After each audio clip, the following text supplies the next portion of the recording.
Bonjour à tous. Euh, je me représente rapidement pour celles et ceux qui ne me connaîtraient pas. Je suis data scientist chez Publicis Sapient. On est la division tech du groupe Publicis. On est une société de conseil qui ont de la transformation digitale. Et il y a 4 ans, j'ai commencé à faire de la sensibilisation sur les enjeux numériques responsables auprès de mes collègues. Et de fil en aiguille, j'ai identifié un besoin pour la démarche d'éco-conception que je vais vous partager, qui a conduit au développement de l'outil eFootprint, et qu'on a décidé d'open sourcer, puis et d'intégrer dans l'écosystème des outils Boavista, parce qu'on a considéré que c'était la meilleure façon de faire avancer le sujet, et que la communauté Boavista était celle qui serait le plus à même de comprendre l'intérêt de l'outil, j'espère, et puis contribuer aussi pour s'assurer que l'outil soit au meilleur niveau d'un point de vue méthodologie et connexion aux autres outils existants, parce qu'il n'a pas du tout vocation à vivre tout seul, et vous allez comprendre pourquoi. Et je travaille avec Clémence et Julien qui se sont présentés tout à l'heure, et notamment Julien qui va être à temps plein là sur les mois à venir pour m'aider à travailler sur le cœur de calcul eFootprint et puis l'interface graphique qui est en cours de développement. Alors déjà, première annonce, eFootprint intègre la famille des outils Boavista de façon officielle, avec déjà cette présentation, cette annonce, et puis d'un point de vue technique, le repository de Publicis Sapient France d'eFootprint est fermé, dans le sens où maintenant la branche main contient juste un README qui redirige vers le repository Boavista. Et donc c'est maintenant le repository Boavista qui reste un fork du repository Publicis Sapient pour garder cette filiation, mais qui devient le repository de travail principal. Moi, je ne développerai plus que sur le repository Boavista.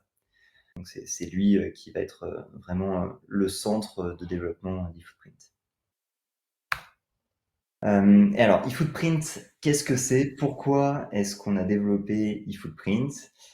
L'idée principale d'eFootprint, c'est que pour guider la prise de décision dans l'éco-conception d'un service numérique au sens large, on a envie de pouvoir voir ce genre de courbe, c'est-à-dire l'évolution en tonnes de CO2 au cours du temps du système, ou bien d'un élément du système, par exemple un serveur, ou bien le stockage ou les devices utilisés. Alors, petite parenthèse, je vais parler uniquement de CO2 dans cette présentation. À ce jour, eFootprint fait de la modélisation CO2, mais évidemment, le multicritère et la direction dans laquelle on va, et ce sera une mise à jour à faire sur eFootprint qui n'a pas été priorisée pour l'instant, mais que j'ai bien en tête. Vous pouvez traduire CO2 par multicritère si vous voulez.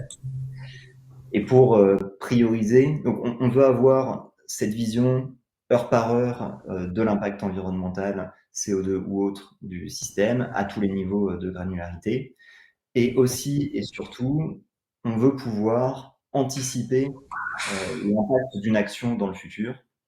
Donc, j'ai compris quelles étaient les émissions de mon système parce que je l'ai modélisé, j'ai été capable d'analyser. Et maintenant, je me projette dans le futur sur une action et je vais pouvoir simuler le différentiel d'impact à partir du moment où j'ai fait l'action. Si j'ai mis en place de l'éco-conception, je peux voir que mes émissions cumulées de CO2 elles continuent d'augmenter, parce que là j'ai représenté la somme de toutes les émissions du système, mais elles augmentent moins fort, et la différence entre les deux courbes, c'est le retour sur investissement environnemental de l'action qu'on a faite. Et pour moi, cette démarche-là, elle est primordiale, parce que c'est ce qui va nous permettre de prioriser, de mettre en face d'un certain niveau d'effort nécessaire pour mettre en place telle ou telle action d'éco-conception l'impact qu'on attend. Et donc, se concentrer sur les impacts les plus importants, et puis peut-être des fois aussi se rendre compte que le système pourrait certes être optimisé, mais finalement les volumes en jeu sont petits et ne justifient pas de passer un temps disproportionné pour aller économiser quelques dizaines de kilos de CO2. De la même façon, au-delà des actions d'éco-conception, dans le cycle de développement normal de n'importe quel logiciel, on voudrait que pour une nouvelle feature, par exemple, à tout hasard, une nouvelle feature GenAI, on puisse anticiper de la même façon l'impact environnemental. Comme ça, au-delà d'éco-concevoir, il s'agit de juste savoir la direction qu'on est en train de prendre. Et à l'heure où GenAI est en train d'exploser, ça me paraît être un point particulièrement crucial. Maintenant, concrètement, eFootprint, qu'est-ce que c'est? Comment est-ce que ça permet de générer ce genre de graphe? Aujourd'hui, eFootprint, c'est un package Python qui est un outil de modélisation de services numériques, c'est-à-dire que eFootprint va mettre à disposition tout un tas d'objets qui permettent de décrire son service numérique sous tous ses aspects. C'est-à-dire à la fois en prenant en compte l'infrastructure technique du service, mais aussi l'aspect usage, parce que les deux sont totalement indissociables. L'impact environnemental du service va dépendre de la façon dont il est utilisé. Un service numérique, c'est pas juste un objet qui a un impact statique dans le temps, notamment parce que l'infrastructure va évoluer au cours du temps pour répondre aux besoins. Donc, pour décrire son système, son service numérique avec eFootprint, on va raisonner en termes de parcours utilisateur, parce que l'éco-conception se fera sur des parcours utilisateurs in fine. Ces parcours utilisateurs sont composés d'étapes qui vont faire des requêtes à des logiciels installés sur des serveurs et stocker de la donnée dans des bases de données. Et ces parcours utilisateurs vont avoir un certain usage, heure par heure, vont être exécutés un certain nombre de fois par des populations de devices dans différents pays. Et le fait que ces objets-là soient des objets Python va faire qu'on va pouvoir les combiner autant qu'on veut, et donc on va pouvoir modéliser des systèmes qui deviennent potentiellement très complexes, avec de multiples parcours utilisateurs qui font des requêtes à des serveurs différents, qui font appel à des API externes, etc., etc. Alors, de façon très concrète, à quoi ça ressemble? Là, je vais vous guider sur la création d'un modèle de service numérique avec eFootprint et qui repose sur des captures d'écran de l'interface graphique qui est en cours de développement. Alors, ces captures d'écran ne reflètent pas du tout la vision cible pour l'interface graphique. Là, on est vraiment au tout début du développement, mais ça va vous permettre de vous rendre compte de la démarche qu'on a pour décrire un système avec eFootprint. Ici, on va décrire un service de streaming utilisé par tous les foyers français. On peut penser à une grande plateforme comme YouTube ou TikTok. Ça va être une modélisation qui est très très grossière et qui évidemment ne rend pas hommage à la réalité d'un service d'une telle complexité, mais qui va permettre d'illustrer la démarche de simulation. Et donc dans cet exemple, on va faire le niveau de modélisation le plus simple, le plus agrégé, qui dit qu'au global, nos utilisateurs de cette plateforme, tous les jours, en moyenne, ils vont uploader une vidéo d'1 minute et ensuite regarder des vidéos pendant 20 minutes. Chacune de ces étapes de parcours utilisateur va faire appel à un certain type de service numérique. Pour l'upload de vidéos, j'utilise un type de service qui est déjà pré-rempli dans eFootprint. Donc, on va proposer des valeurs par défaut pour faciliter au maximum la création de la modélisation, et ensuite on pourra changer chacun des paramètres dans le détail si on le souhaite. Le type de service Web Application, c'est le type de service très générique, donc j'utilise celui-là. Ensuite, il y a un type de service pour le streaming aussi. Il y a un sujet sur le fait de proposer une bibliothèque de valeurs par défaut qui soit la plus exhaustive possible, et c'est là que la connexion à d'autres projets plus orientés data va être pertinente, j'en reparlerai tout à l'heure.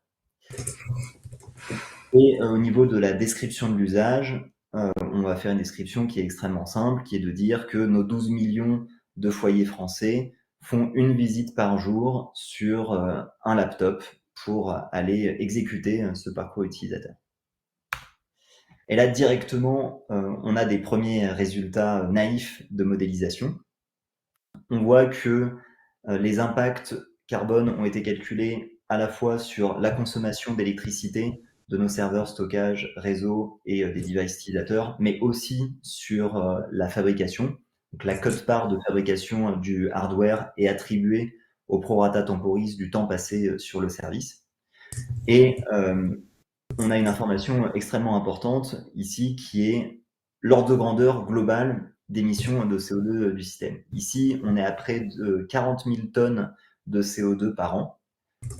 Donc, voilà, sachant qu'un Français moyen, c'est une dizaine de tonnes de CO2 par an, on est sur quelque chose qui est pas du tout négligeable et c'est pas surprenant parce qu'on décrit un gros système là qui est utilisé par 12 millions de personnes par jour. Et donc, c'est déjà cette première information qui va nous dire si oui ou non il est pertinent de continuer à mettre de l'effort dans la démarche de modélisation ou dans l'effort d'éco-conception. Là, a priori, ça va être le cas. On a utilisé des valeurs par défaut très très génériques, notamment notre service Web Application. Donc, petit ajustement à faire ici parce que par défaut, mon service Web Application, il n'upload que 0,05 mégas de données.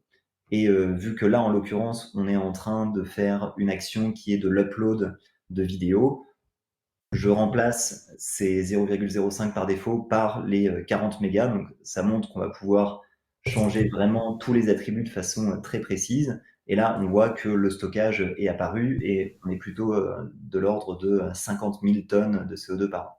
Évidemment, dans la version cible de l'interface, on va aller beaucoup plus finement dans le réglage des paramètres et faire apparaître de façon claire d'où viennent les hypothèses, comment est-ce qu'elles sont sourcées et comment ont été créées ces valeurs par défaut. Sous le capot, l'interface a créé pour nous une modélisation e-footprint, donc a créé ces objets de parcours utilisateur qu'on voit ici représentés en jaune foncé, qui fait des requêtes à pardon, non, c'est les bleus, c'est en bleu le parcours utilisateur. On a le parcours utilisateur avec ses étapes qui vont faire des requêtes en jaune pâle vers du software qui est installé sur un serveur et qui sauvegarde de la donnée dans du storage. Et de l'autre côté, on a les objets de description de l'usage avec le schéma d'usage, la fréquence d'usage utilisateur et puis la population de devices associés. Et les objets ont été générés avec les valeurs par défaut. Et là, on peut voir l'exemple du serveur qui va avoir tout un tas de valeurs techniques qui permettent de derrière faire les calculs de son impact environnemental. Le serveur, c'est un objet qui est relativement complexe. Il a une douzaine de paramètres, dont l'impact carbone de sa fabrication, évidemment, sa puissance, l'intensité carbone de l'électricité qu'il consomme, mais aussi des choses comme ses caractéristiques techniques, sa quantité de RAM et de CPU, sachant que les requêtes faites au serveur vont donner comme information la quantité de ressources serveur utilisées pendant la durée de la requête, en quantité de RAM et quantité de CPU. Ça va permettre de calculer la charge serveur au cours du temps et donc en déduire le nombre d'instances de serveurs dont on aura besoin et puis aussi les consommations d'énergie associées. Une fois qu'on a créé ce jumeau numérique de notre service numérique avec eFootprint, qui peut être plus ou moins complexe, là on est vraiment sur la toute première version, on va pouvoir faire des simulations pour anticiper l'impact des actions d'éco-conception et décider, voir si l'impact en vaut la peine par rapport à l'effort humain que ça représenterait. Ici, on est sur un service de streaming vidéo. Par défaut, eFootprint a mis une quantité de bande passante consommée qui correspond à des vidéos HD 1080p. Et donc, une bonne pratique assez évidente qu'on pourrait mettre en place dans ce cas précis, ce serait de passer de 1080p par défaut à 720p. Et donc, on changerait la quantité de données transférées pour chaque étape de parcours utilisateur de 800 mégas à 500 mégas et de façon assez directe, on va diminuer la quantité d'énergie consommée par le réseau.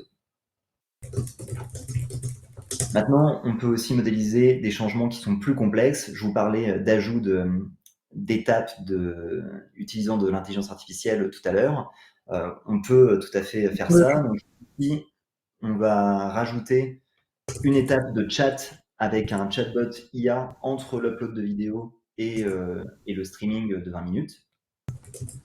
Il dure 1 minute, on va faire appel à un nouveau type de service qui est GenAI. Encore une fois, j'ai dans la roadmap de me connecter notamment au projet Ecologists pour pouvoir aller de façon beaucoup plus fine sur le type de modèle qui est appelé. Et ici, on a un impact qui est plus complexe, notamment à la fois un impact côté device, parce que les devices sont utilisés plus longtemps, on a 1 minute de parcours utilisateur supplémentaire, mais aussi et surtout un impact côté serveur, avec l'impact de la consommation d'électricité qui est disproportionné par rapport à l'impact de la fabrication, parce que les serveurs GenAI ont une consommation d'électricité particulièrement importante. Bah, je vais pas rentrer plus dans le détail que ça pour la façon dont on peut faire de la modélisation avec eFootprint. Évidemment, il y a beaucoup de paramètres avec lesquels on pourrait jouer. Si on avait mis pour notre serveur GenAI une intensité carbone de l'électricité moins importante, on aurait des résultats qui seraient très différents. Les résultats vont beaucoup dépendre des paramètres. En tout cas, la démarche d'eFootprint est de permettre de faire ce genre de choses. Déjà, est-ce que vous avez des questions à ce stade?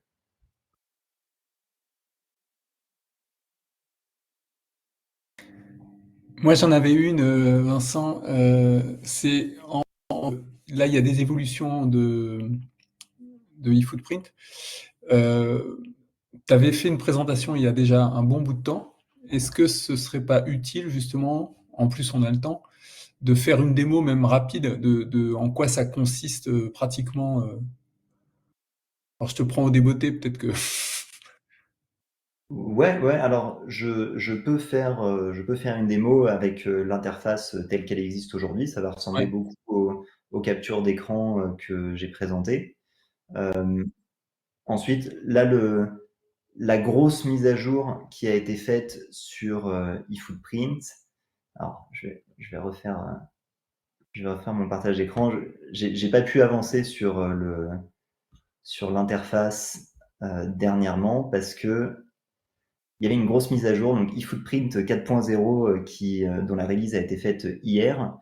Est-ce que cette image parle à quelqu'un? Vous Oui, reconnaissez? le jour sans fin. Voilà, c'est le jour sans fin. Donc eFootprint est passé du jour sans fin à justement cette description chronologique de l'usage. Donc, le jour sans fin, c'est un film dans lequel le héros va revivre perpétuellement la même journée. Et en fait, c'était ce que faisait eFootprint jusqu'à tout récemment. C'est-à-dire que l'usage était représenté dans eFootprint sous la forme d'une journée qui se répète indéfiniment, avec heure par heure euh, les, de la fréquence d'usage qui est activée ou désactivée. Donc on pouvait juste dire j'ai en moyenne telle fréquence de visite et elles ont lieu entre 8h du matin et 23h le soir. Et eFootprint faisait les calculs de façon statique. Maintenant, eFootprint va vraiment pouvoir gérer le fait de dire heure par heure le nombre de parcours utilisateurs qui démarrent. Et donc ici, par exemple, j'ai généré de la donnée synthétique qui représente une tendance croissante de nombre de visites heure par heure avec des fluctuations tous les 3 mois. Et on voit que là, l'air sous la courbe est quasiment complètement colorié parce qu'il y a des oscillations très rapides entre le jour et la nuit en disant que le service est quasiment pas utilisé la nuit et utilisé le jour.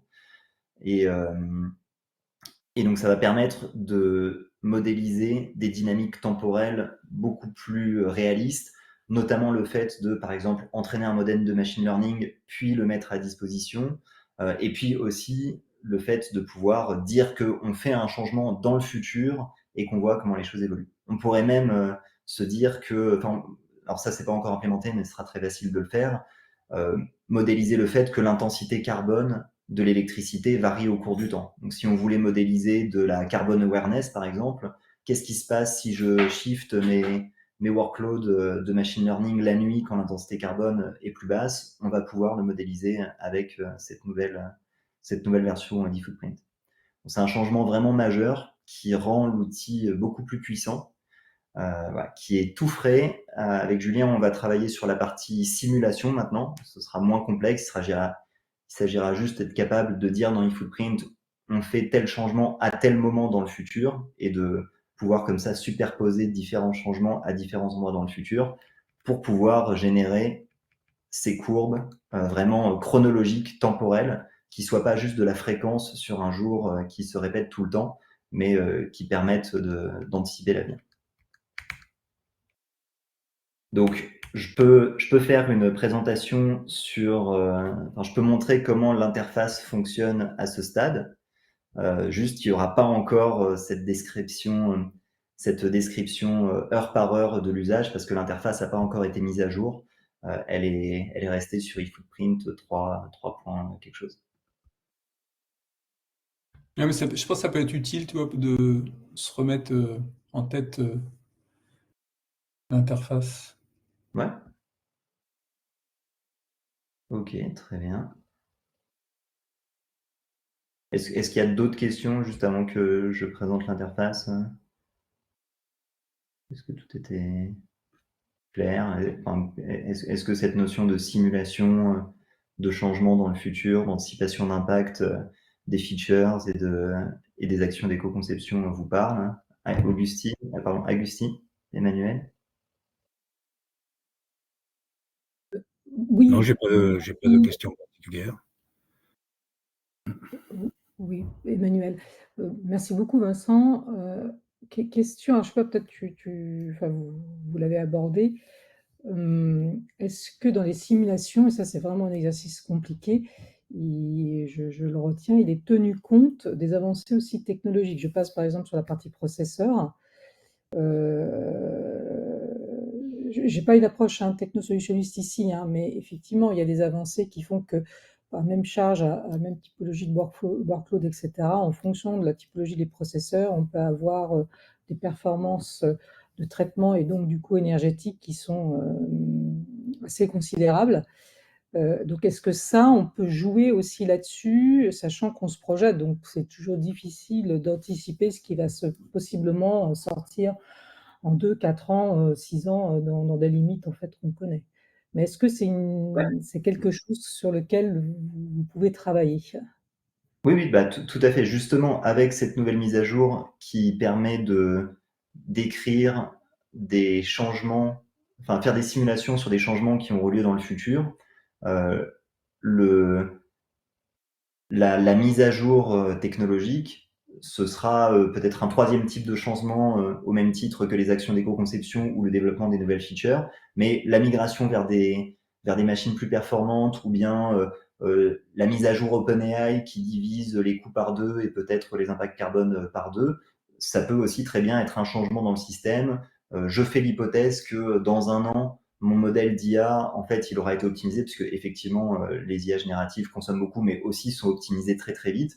Ça, on pourra le mettre, de dire, voilà, ok, et on pourra dire des choses très fines, effectivement, du style, là, je lance du GenAI dans mon parcours utilisateur, je vois que ça consomme énormément. Par contre, je fais l'hypothèse que chaque année, pendant 3 ans, l'impact unitaire de mon appel GenAI va être divisé par 2 parce qu'il y aura des améliorations technologiques, ce qui est une hypothèse probablement assez raisonnable, du moment qu'il n'y a pas l'effet rebond qui fait qu'on en utilisera 3 fois plus quand le coût est divisé par 2. Mais ça, avec cette approche de simulation temporelle, chronologique, on peut tout à fait le mettre en place et c'est effectivement un point qui me paraît très important, surtout si on veut anticiper l'impact de l'intelligence artificielle d'une façon qui soit réaliste, pas considérer justement que les consommations d'énergie des modèles actuels resteront celles des modèles de demain, parce qu'il y a des efforts immenses qui sont faits là-dessus.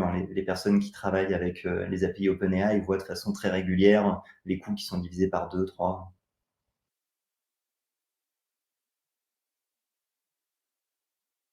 Et je vois la question de Benjamin, des hypothèses sur le changement de l'usage du service au fur et à mesure du temps. Alors ça, c'est des données d'entrée de l'utilisateur. Donc, pour ce qui est de l'interface graphique, on va certainement mettre en place un système un peu de description de de combien de visites par jour, à combien vous pensez que le service arrivera, un petit peu le genre de choses qu'on mettrait dans un business case. Et puis, si vous avez les données, juste de mettre les données réelles et peut-être une petite extrapolation de cette donnée dans le futur. En tout cas, c'est de l'input du modèle eFootprint. Donc, c'est tout à fait... Enfin, on peut le demander de façon directe à l'utilisateur ou bien créer des petites extensions d'eFootprint qui vont permettre de faire les projections pour nous ou bien de générer de la donnée synthétique raisonnable. Dis-moi si ça répond à ta question, Benjamin. En tout cas, le fait d'avoir un usage qui évolue dans le temps, notamment de pouvoir traiter le cas d'un service qui a de la croissance, ça me paraissait très important et c'est pour ça que cette mise à jour d'eFootprint a été faite parce que voilà, ce jour qui se répète tout le temps de façon statique permettait pas de modéliser des dynamiques comme ça, ou alors de façon très alambiquée. Alors, très bonne question, Michalina. Effectivement, aujourd'hui, alors ça c'est une mise à jour d'eFootprint qui va certainement avoir lieu très très prochainement. Le fait d'être capable, aujourd'hui dans la description de l'usage, pour un usage donné, l'usage ne va se faire que sur un type de device donné. Par contre, on peut associer plusieurs usages à un même parcours utilisateur. Donc, si c'est 80% mobile, 15% ordinateur et 5% tablette, on va pouvoir avoir ces trois usages qu'on décrit, mais il faudra décrire manuellement les trois. Et effectivement, j'ai en tête de faire une mise à jour où on puisse dire directement cet usage avec tant de visites par heure, c'est X% tel type de device, X% tel autre, et pareil sur le réseau et pareil sur les pays. Donc, si on veut avoir quelque chose d'assez agrégé, on va pouvoir dire voici ma répartition en type de device, voici ma répartition en type de réseau, voici ma répartition en type de pays. Et si on veut des choses plus fines, rien n'empêche de créer des schémas d'usage distincts en étant 100% tel pays, 100% tel réseau, si on veut pouvoir mettre des dynamiques qui soient distinctes les unes des autres. Parce que pour un parcours utilisateur donné, on va pouvoir associer autant d'usages qu'on veut si on veut dire que le même parcours utilisateur est exécuté et en France et en Allemagne, ou bien de façon différente sur tel type de device.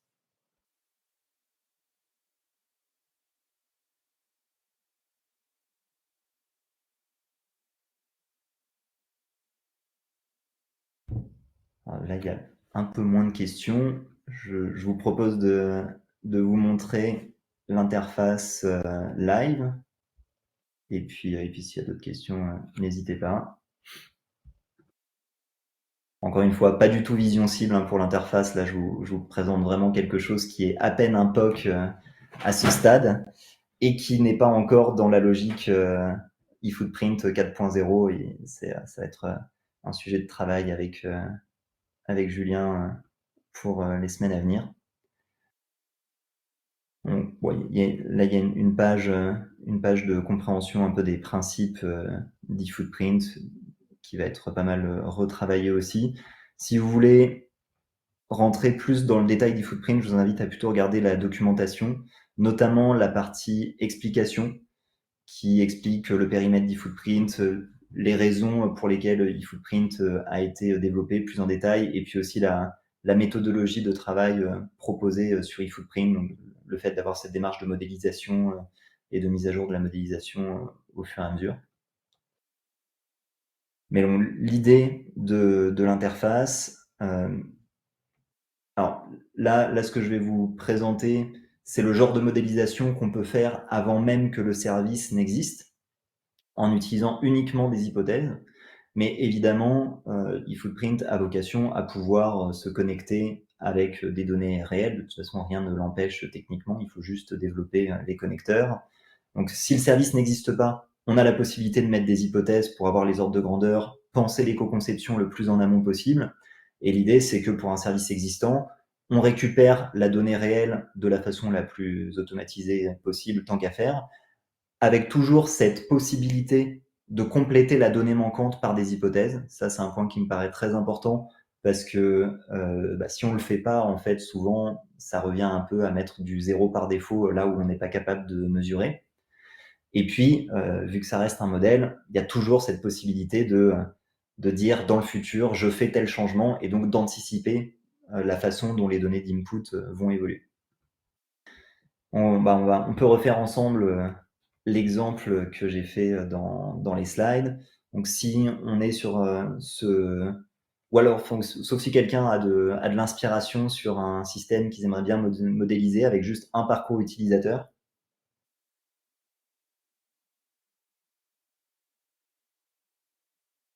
Non, si personne n'est inspiré, bon, on va uploader de la vidéo, on va chatter avec de l'IA.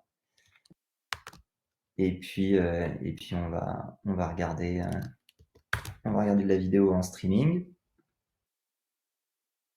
Ça nous permet de regarder les trois types de services. Encore une fois, là, c'est vraiment l'embryon de ce que j'appelle les builders eFootprint.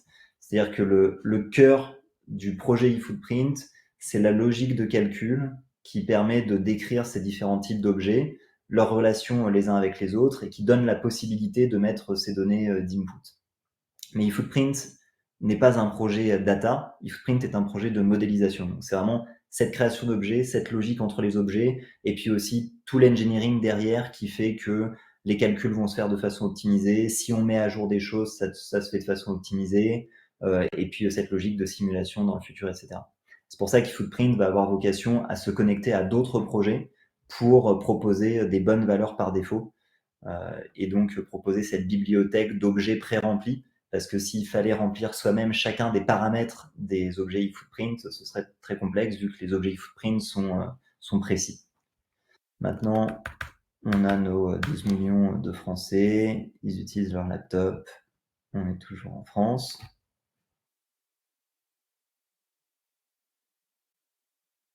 Et donc voilà, on retrouve le graphique avec les émissions de CO2 liées à la consommation d'électricité et liées à la fabrication.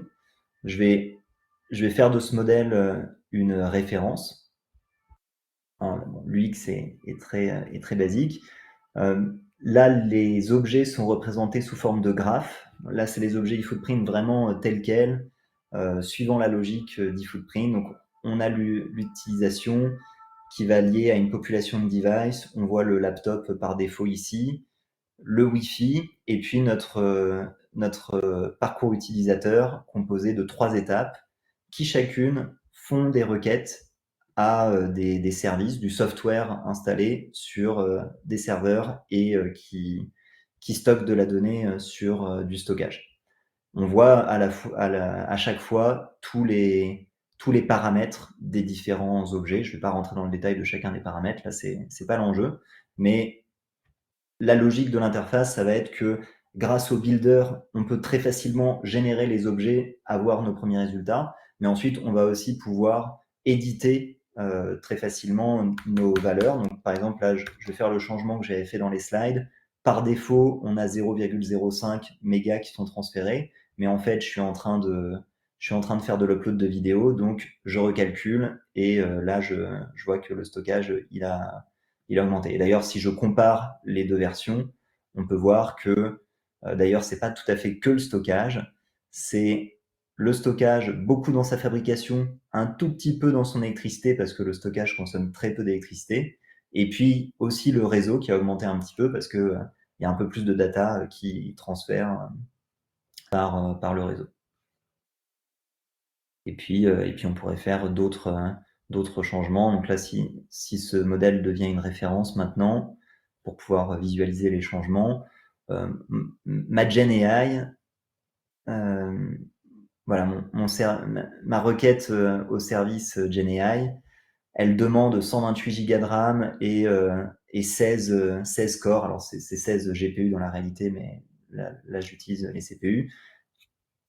Maintenant, on pourrait très bien simuler des améliorations technologiques. Donc voilà, finalement, on a besoin de 2 fois moins de RAM et de CPU. Et puis, tant qu'à faire, mon serveur d'IA peut-être qu'il va tourner sur une intensité carbone qui est plus faible. Je peux très bien prendre ça comme hypothèse. Et avec la prochaine version d'eFootprint, je pourrais dire que ce changement-là, il a lieu dans le futur. Enfin, cette version eFootprint, elle existe, mais que dans eFootprint, pas encore prise en compte dans l'interface. Et là, je peux comparer et voir que côté serveur, du coup, ça a fait réduire énormément, mais ça n'a pas touché le reste.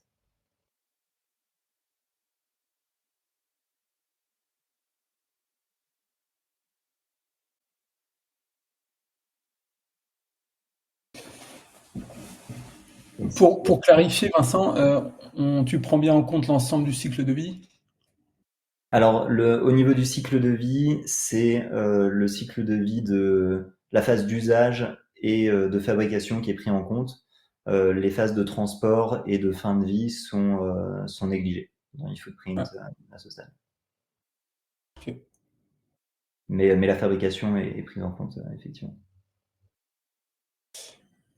Et je te pose encore une question. En fait, ce que tu appelles les builders, donc pour des services spécifiques, c'est-à-dire que regarder une vidéo, uploader un fichier, utiliser de la GenAI. Donc pour l'instant, c'est quelque chose que tu as modélisé comme ça un peu en dur, ou alors il y a eu une réflexion assez poussée sur ce que ça signifiait?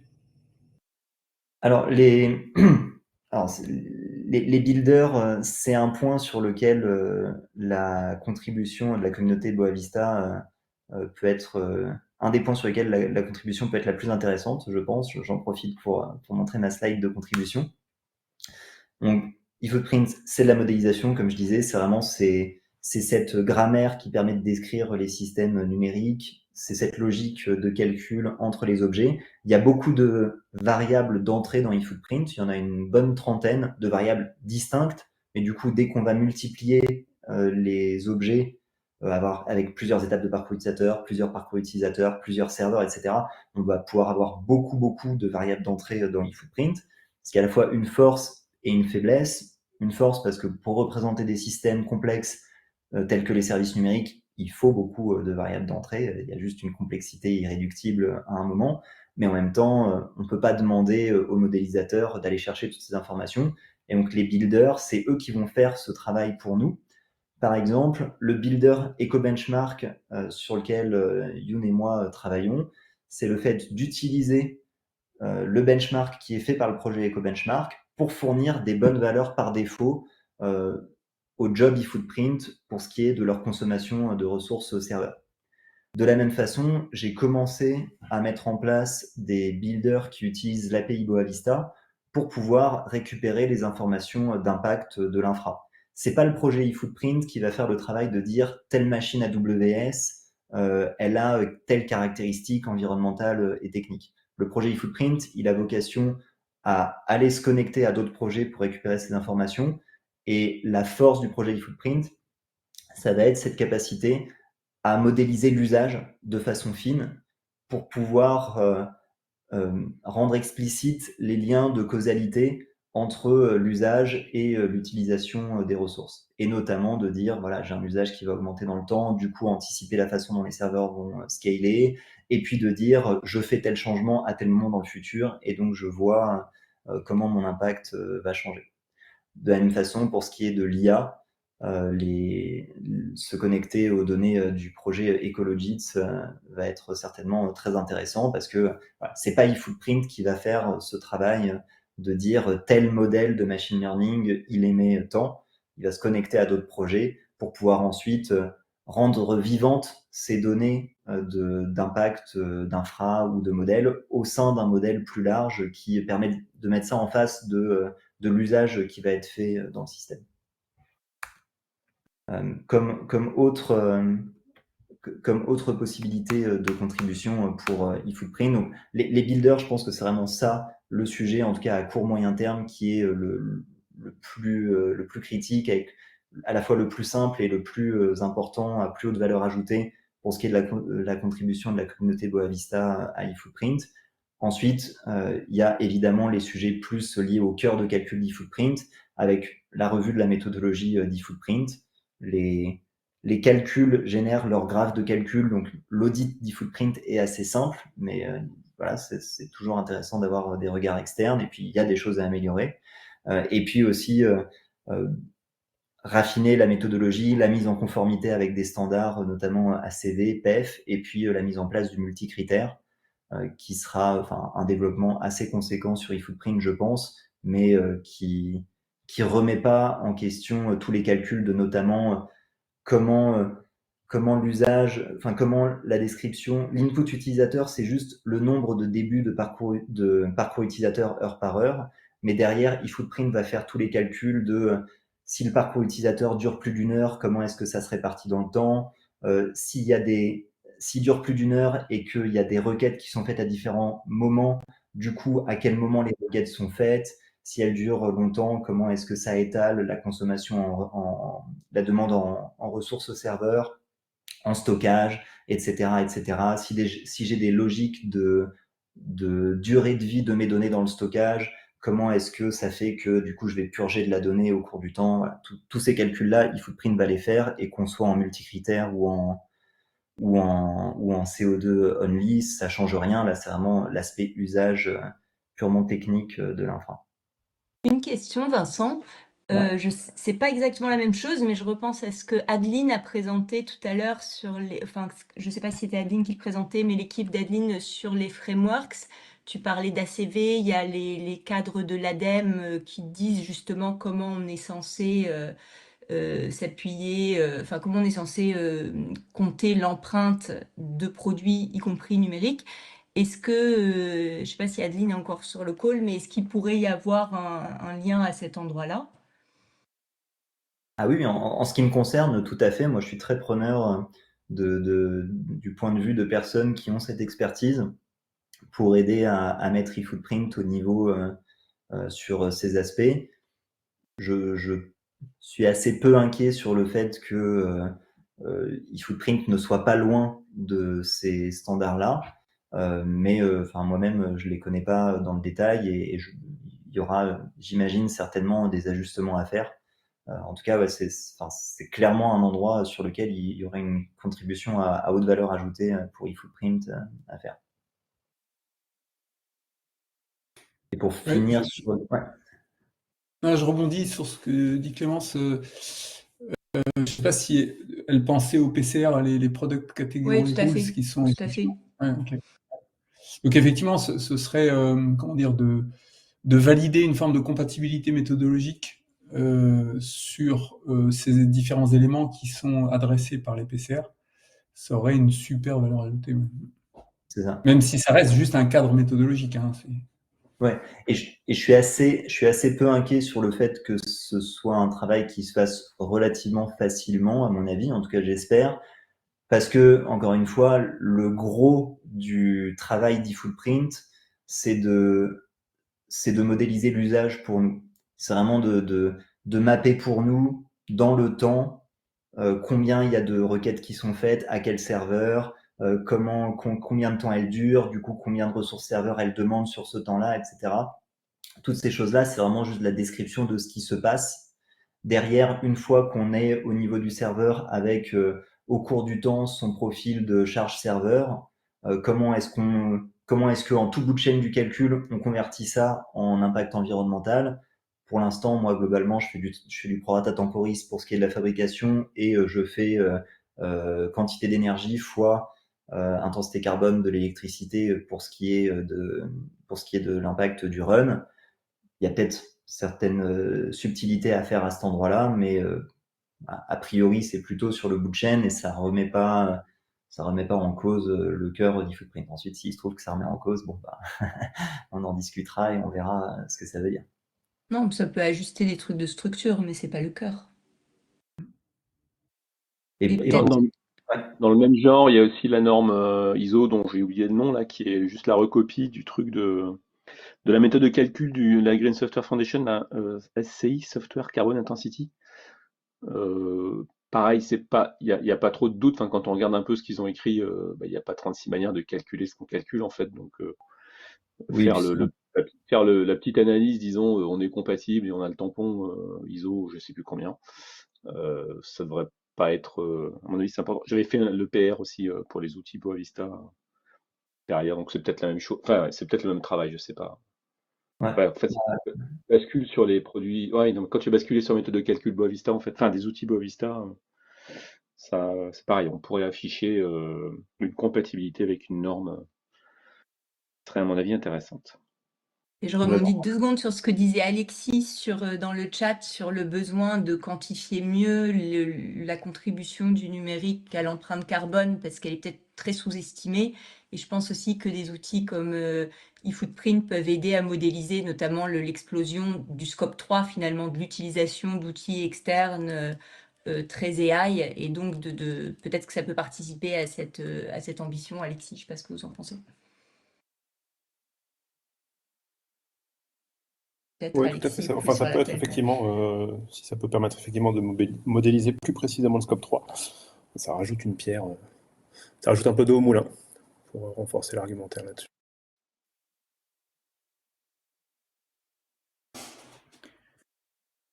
Ouais, je pense qu'il y a une dimension pédagogique de eFootprint qui est super intéressante. Ouais.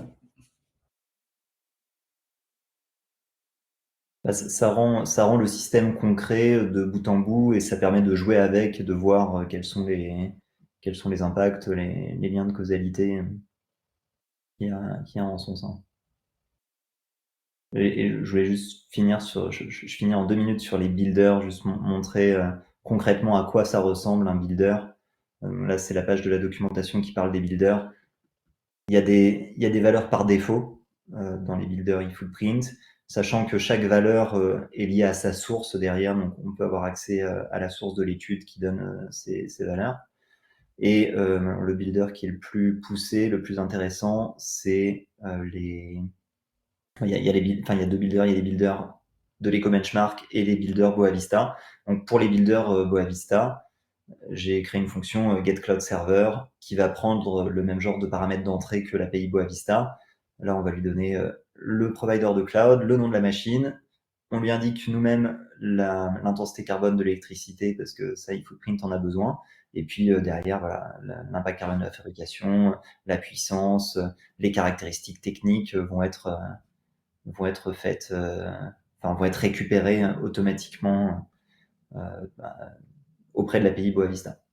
Et pour ce qui est des jobs de l'EcoBenchmark, on va pouvoir créer donc un objet EcoBenchmark Job qui va prendre moins de choses en entrée que l'objet Job eFootprint. Là, il va prendre, surtout ce qu'il va prendre, c'est une quantité de données transférées. Ça, le benchmark peut pas le savoir pour nous. La technologie. Et par contre, le benchmark va nous dire que la quantité de RAM nécessaire, c'est tant, et la quantité de CPU nécessaire, c'est tant. Beaucoup de choses à faire sur ces builders-là, parce que c'est un sujet qui est très complexe. La quantité de ressources serveurs demandées par les jobs. À ma connaissance, il n'y a que le modèle eFootprint qui l'inclut dans ses paramètres. Et c'est pour moi des paramètres qui sont importants parce que c'est les paramètres qui font le lien entre l'usage et l'infrastructure, justement, qui permettent d'avoir cette boucle de rétroaction de si je change mon usage, je vois l'impact sur l'infrastructure. Et ça, quand on pense aux actions d'éco-conception, il y en a quand même un certain nombre, une bonne partie de l'éco-conception va se faire côté changement des usages. L'éco-conception, c'est pas que optimiser les serveurs. Et d'ailleurs, même si on voulait modéliser une optimisation serveur, dans eFootprint, ça pourrait revenir à dire que maintenant, tel job, il ne consomme plus 6,15 MB côté serveur, mais il en consomme 2, et eFootprint refait les calculs et on se rend compte de l'impact que ça a.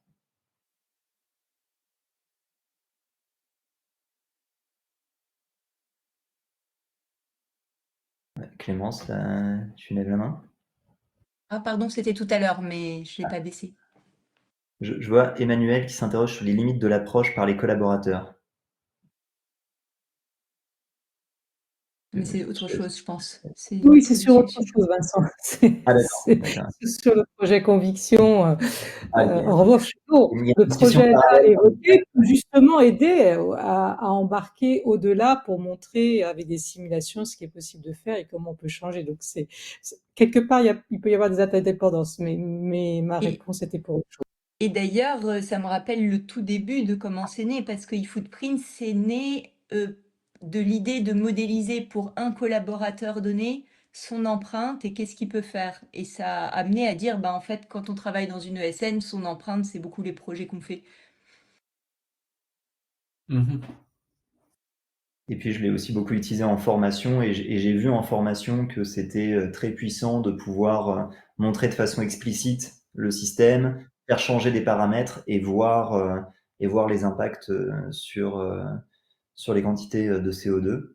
Ça permettait d'avoir des conversations vraiment intéressantes et on se rend compte que les impacts de telle ou telle action, on ne peut pas vraiment avoir l'intuition, on est obligé d'avoir des calculateurs pour le faire pour nous. Et je voudrais faire une petite parenthèse sur la méthodologie d'eFootprint, là, quand il s'agit d'engager les collaborateurs. Moi, ce que je propose comme méthodologie d'usage d'eFootprint, c'est de dire que l'outil eFootprint, il est là pour rendre visible à une équipe produit tech l'impact environnemental du service que l'équipe développe et de pouvoir prendre des décisions qui soient informées. Donc, quand je parle d'équipe produit tech, je pense à l'ensemble des professionnels de la tech qui créent le service. Donc ça inclut évidemment des développeurs, mais aussi les personnes côté produit et aussi potentiellement les data scientists s'il y en a. Et l'idée dans l'usage eFootprint, ce serait qu'il y ait une personne dans l'équipe qui soit le référent eFootprint, qui soit garant de la maintenance du modèle, mais que le modèle existant, ce soit derrière toute l'équipe qui ait cette même compréhension de l'impact environnemental de ce qu'il développe et qui du coup, au moment des sprint planning par exemple, fasse la petite simulation pour les features les plus importantes ou bien des actions d'éco-conception si elle en envisage et qui puisse prendre ces décisions en ayant une base concrète sous les yeux. Et évidemment, plus l'équipe gagne en maturité et plus les volumes mis en jeu par le système le justifient, plus la modélisation sera complexe et potentiellement plus la modélisation ira s'appuyer sur des données temps réel aussi, des données automatisées de l'entreprise. Emmanuel, je vois que tu lèves la main. Oui, est-ce que c'est fait ou envisagé d'aller présenter dans les écoles d'ingénieurs, notamment de développement informatique, pour les former en fait autour, pour qu'ils aient intégré, en fait, que ça rentre dans leur cursus justement d'intégration d'applications de développement applicatif durable. Parce que je pense que sur la jeune génération, à l'avenir, ça peut être très très utile qu'ils aient intégré cette dimension-là de manière native quand ils vont coder. Alors c'est pas un projet pour moi à titre personnel, c'est pas quelque chose que j'ai en projet à court terme. Ensuite, je trouve que c'est une très bonne idée et clairement une chose que j'aurais plaisir à faire. Juste pour l'instant, je l'ai pas priorisé. Ma priorité, c'est la première priorité, c'était de finir les développements majeurs d'eFootprint qui permettent de mettre en place cette démarche de simulation, cette démarche de description chronologique de l'usage et de simulation qui, moi, me paraît essentielle pour faire de l'éco-conception en priorisant ces actions de façon informée.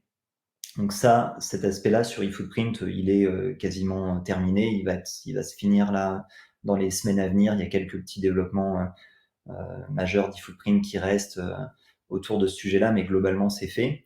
Maintenant, la priorité pour moi, c'est d'utiliser eFootprint chez certains de nos plus gros clients, chez Publicis Sapient, pour le tester vraiment dans la réalité, et puis finaliser le développement d'une première version de l'interface qui soit vraiment utilisable par le entre guillemets grand public des professionnels de la tech qui veulent faire du Green IT, qui soit utilisable de façon standalone. Et voilà, à partir de ce moment-là, si l'outil est utilisé, qu'il y a de l'attraction et qu'il y a de la demande, euh, évidemment avec plaisir pour aller en parler dans les écoles. Mais voilà, je pense qu'il y a encore un peu de chemin à faire avant que l'outil atteigne ce premier stade de maturité où vraiment il a une interface graphique utilisable, il est bien connecté aux autres outils de l'écosystème pour amener de la donnée de qualité aussi en entrée et avoir ses bons builders. Et puis, bah, voilà, le fait d'avoir aussi des connecteurs automatiques, automatisés pour récupérer les données d'usage notamment, ce serait génial. Je pense que c'est encore un petit peu early stage comme projet pour être présenté là à ce stade en école de développeurs. Philippe, Sauf si c'est pour un projet de fin d'études avec contribution. oui, ensuite, Oui. ensuite des étudiants motivés pourraient évidemment tout à fait rejoindre Boavista et, et contribuer au projet. Oui, je voulais réagir, sur la proposition d'Emmanuel.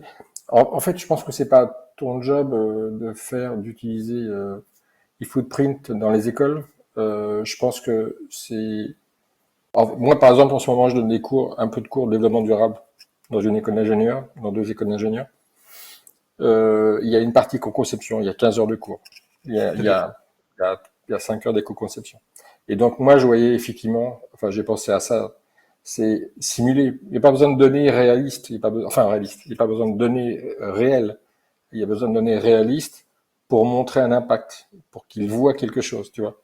Et moi, oui, je pense que effectivement, c'est à d'autres. Il faut que l'outil soit, enfin, une IA qui nous permette de l'utiliser assez facilement. Ouais. Et ensuite, c'est à nous de faire les scénarios et de montrer en cours consacré, etc., etc. Tu vois. Tout à fait. Je pense que c'est effectivement un bon point et j'avais pensé à ça.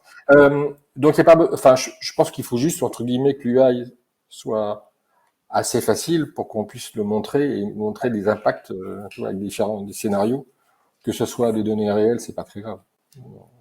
Tout à fait. Oui, non, mais je suis tout à fait d'accord. Et c'est pour ça que mon gros focus là, c'est l'UI. Il se trouve juste que j'ai refait un détour par le cœur de calcul d'eFootprint parce que voilà, faire rentrer eFootprint dans la temporalité, le faire sortir de ce jour sans fin, ça me paraissait vraiment essentiel, enfin au cœur de la proposition de valeur d'eFootprint.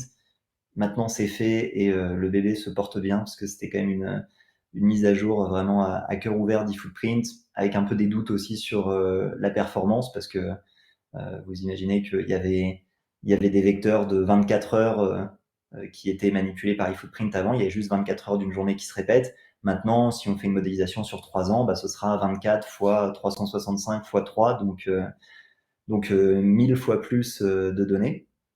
Mais là, sur les modélisations les plus simples, avec juste un objet de chaque type, on est à moins de 0,1 seconde de calcul. Donc voilà, sur les modélisations complexes, peut-être que ça ira prendre quelques secondes. Sachant que eFootprint, il y a eu beaucoup de travail sur le moteur de calcul d'eFootprint qui fait que quand on va faire des simulations, mettre à jour des valeurs, rajouter des nouveaux objets, ce genre de choses, il n'y a que les calculs qui dépendent du changement qui vont être refaits. Donc une fois que, même si la modélisation initiale du système complexe prend un petit peu de temps, derrière on va pouvoir le manipuler sans tout recalculer à chaque fois. Donc voilà, l'engineering d'eFootprint est assez poussé. Il y a aussi un jeu de test qui est très, très solide. Peut-être que Julien pourrait témoigner. On a presque 200 tests sur eFootprint qui font tous les tests de quand on fait les changements, est-ce que ça recalcule bien, etc.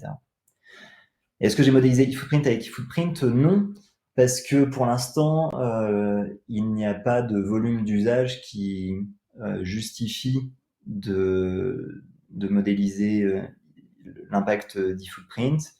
Ensuite, avec le développement de l'interface graphique, si on commence à avoir des volumes d'usage qui commencent à devenir un peu conséquents, on pourrait tout à fait effectivement modéliser l'impact de l'interface eFootprint avec eFootprint. On peut faire de l'inception comme ça, évidemment, sachant au passage que j'assume complètement d'avoir développé eFootprint en Python, qui n'est pas le langage le plus efficace en termes d'énergie ou de performance, mais qui est celui qui qui peut le plus parler à la communauté des gens qui ont les compétences pour faire ce genre de modélisation. Donc, voilà. De toute façon, toute l'idée d'e-footprint n'est pas de dire il faut forcément faire toujours telle bonne pratique ou toujours être le mieux disant sur tous les aspects du service. C'est plutôt d'essayer d'avoir la meilleure information possible et ensuite prendre ses décisions en fonction de tous les autres facteurs. E-footprint ne dira pas il ne faut pas utiliser d'IA générative. Par contre, e-footprint, c'est modéliser votre usage d'IA générative avec e-footprint pour au moins savoir où vous en êtes et puis peut-être adapter un peu votre prise de décision en fonction de ce que vous voulez. Et effectivement, Clémence là le mentionne, on a travaillé ensemble par ailleurs dans le cadre d'un projet Publicis Sapient pour le groupe Publicis, qui est un groupe de communication sur la détection du greenwashing dans les briefs de publicité. C'est un projet d'IA générative où on va faire beaucoup d'appels en parallèle à GPT-4 pour analyser le brief, une dizaine d'appels en parallèle. On a utilisé eFootprint dessus et on s'est rendu compte que l'impact unitaire d'une analyse était de l'ordre de plusieurs dizaines à une centaine de fois plus important en termes de carbone que la visite d'une page web classique. Donc on était dans l'ordre de plusieurs dizaines de grammes de CO2 par appel. Ça ne veut pas dire forcément qu'il ne faut pas le faire, mais effectivement, on le prend en compte dans le développement de l'outil anti-greenwashing, dans le sens où on va pas encourager nos utilisateurs à multiplier les appels, multiplier les analyses à tort et à travers.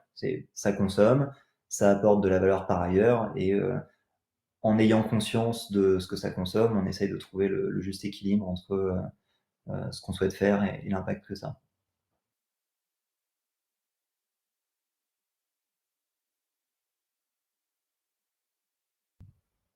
Est-ce qu'il y a d'autres questions? On a commencé un peu en avance et là, il est moins 10. On a encore 10 minutes s'il y en a qui veulent continuer à discuter.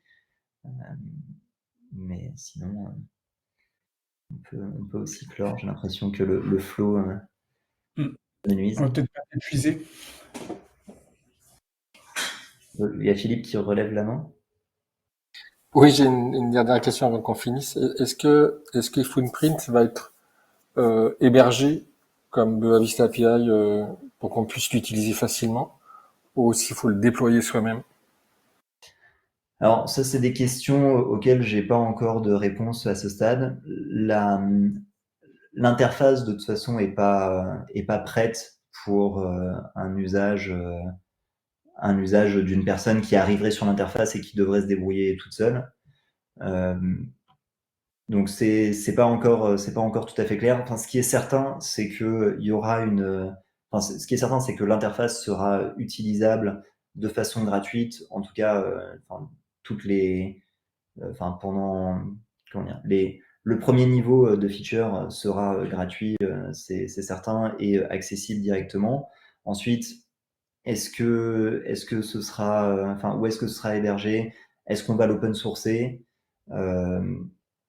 Je ne sais pas à ce stade. Je pense qu'on open sourcera aussi, en tout cas au moins cette première version de l'interface, mais c'est pas encore clair à ce stade. En tout cas, dès que cette première version d'interface est prête, elle sera accessible en ligne et on pourra tester le modèle de façon gratuite, ça c'est sûr.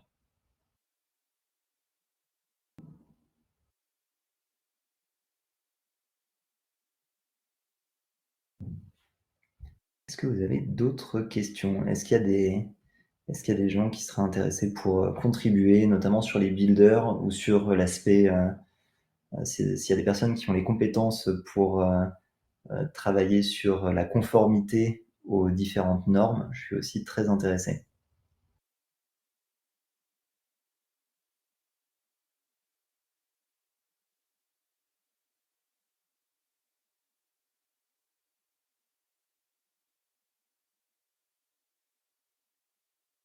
Si c'est pas open source, c'est pas Boa Vista. Le cœur de calcul d'eFootprint est open source et voilà, l'interface l'interface n'est pas développée, n'est pas terminée pour l'instant. Donc c'est une réflexion qui est en cours. Il faut, enfin, de toute façon, ça c'est très simple. Le but pour moi, c'est de réussir à maintenir les conditions qui permettent à cet outil de contribuer au développement de la capacité d'éco-conception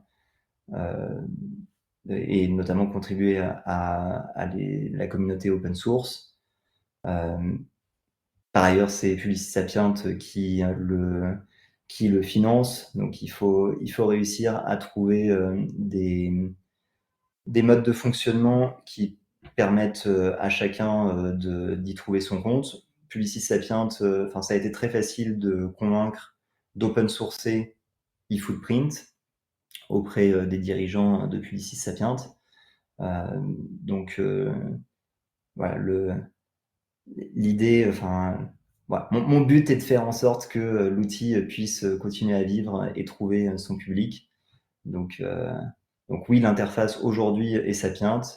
Dans tous les cas, il y aura un lien public gratuit et c'est une réflexion en cours en interne pour voir quelle décision on prend au sujet de son open sourcing et la volonté de la communauté Boavista à avoir cette interface open source est une information importante dans ce jeu.